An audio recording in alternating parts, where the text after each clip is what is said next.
La garde côtière américaine a encerclé un autre pétrolier jugé clandestin au large du Venezuela.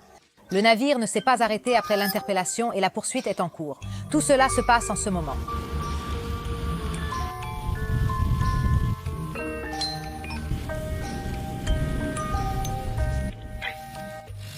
Le siège du Venezuela a pris des allures de film hollywoodien, les États-Unis intensifiant leurs actions militaires contre Nicolás Maduro. La vie à la caserne. La persécution du régime chaviste dépasse les discours diplomatiques et s'incarne désormais par des actions concrètes, des interceptions de navires et des mouvements de troupes dignes d'une guerre. Lors d'une opération récente, la garde côtière américaine a poursuivi le pétrolier Belaoum, naviguant près des côtes vénézuéliennes sous un faux pavillon.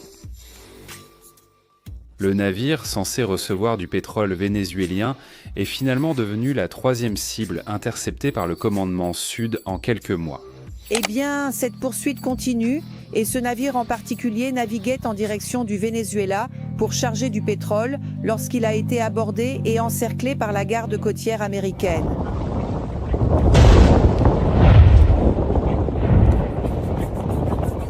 Cette action montre que l'encerclement n'est pas symbolique, mais réel et de plus en plus agressif, avec la possibilité qu'une incursion terrestre ait lieu encore cette année. Soyez les bienvenus à Vie à la caserne.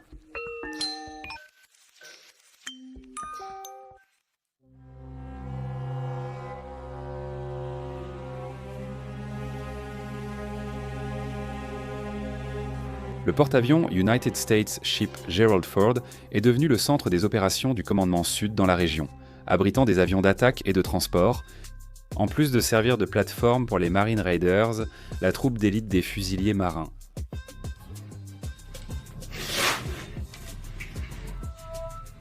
Toutes les armes. C'est 50 ? C'est 50. À Porto Rico, les Marines ont établi une base à Porto Rico où ils s'entraînent régulièrement au débarquement, capture, extraction et scénarios de guérilla urbaine ou de commando. Plus de 15 000 militaires ont été mobilisés pour le siège du Venezuela, tandis que le commandement Sud a déplacé troupes et matériel vers des zones stratégiques près de la côte vénézuélienne. L'objectif déclaré est d'étouffer économiquement le régime, de couper ses routes commerciales et de réduire la capacité de soutien politique et militaire qui maintient Maduro au pouvoir.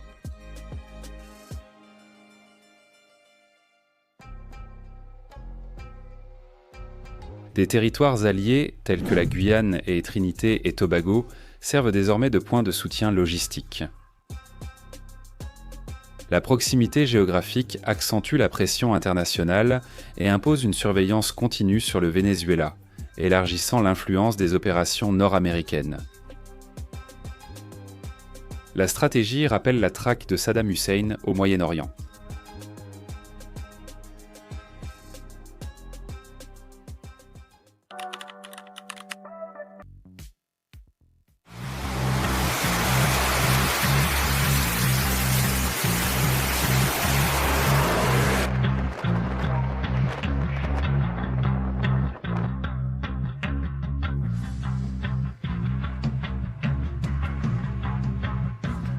Blocus maritime, interception de navires, surveillance aérienne, sanctions économiques et pression diplomatique s'unissent pour affaiblir Maduro et le pousser à quitter le pouvoir.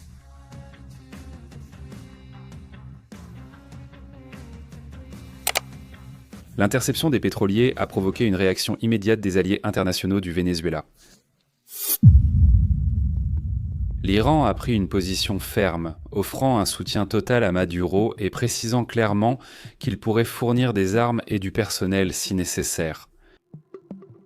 Cette position renforce l'alliance stratégique entre Téhéran et Caracas. La Russie et la Chine ont préféré adopter une ligne plus prudente. Tous deux ont critiqué les interceptions des pétroliers et ont défendu la souveraineté vénézuélienne, mais ont évité d'annoncer tout soutien militaire. La position de Vladimir Poutine et Xi Jinping révèle une tentative d'équilibrer les intérêts économiques sans s'impliquer directement dans un affrontement militaire.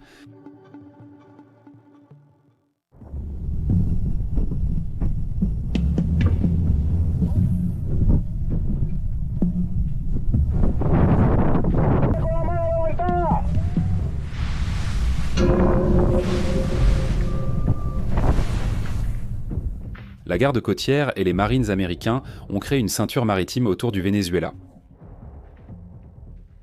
Toute la côte est patrouillée en temps réel par des drones et des avions espions, comme le P-8 Poseidon, qui sont capables de surveiller les navires et les avions entrant ou sortant du pays sans plan de vol défini.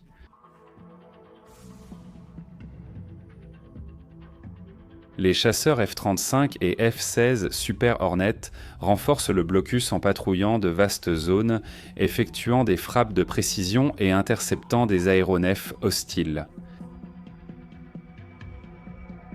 Ces chasseurs surveillent en permanence l'espace aérien vénézuélien, assurant la supériorité militaire et préviennent toute attaque du régime chaviste.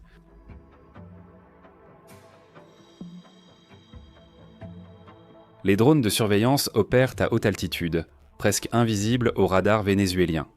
Ils parviennent à surveiller des villes entières sans être détectés, enregistrant les mouvements militaires et même les activités civiles qui pourraient intéresser le gouvernement de Donald Trump.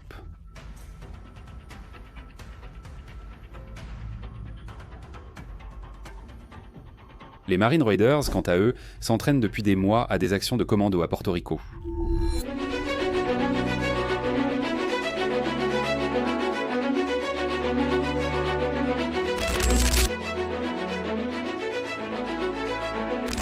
Beaucoup pensent que cette force spéciale serait responsable d'une incursion de débarquement au Venezuela dans le but de capturer Maduro et d'extraire les dirigeants chavistes.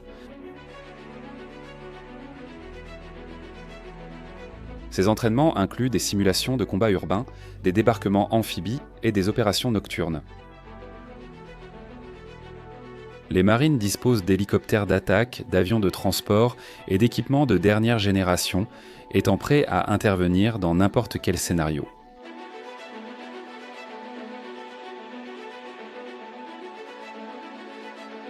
Le régime chaviste tente de résister, mais la pression augmente chaque jour. Maduro parle de lutte contre l'impérialisme, mais en réalité, le pays est de plus en plus isolé et asphyxié par les sanctions et blocus. La fuite du dictateur vénézuélien semble de plus en plus probable, à moins qu'il ne veuille risquer de voir jusqu'où iront les États-Unis. Partagez en commentaire votre avis sur les pétroliers opérant clandestinement sous fausse bannière. Et si vous pensez que la Chine ou la Russie enverront un soutien militaire à Maduro.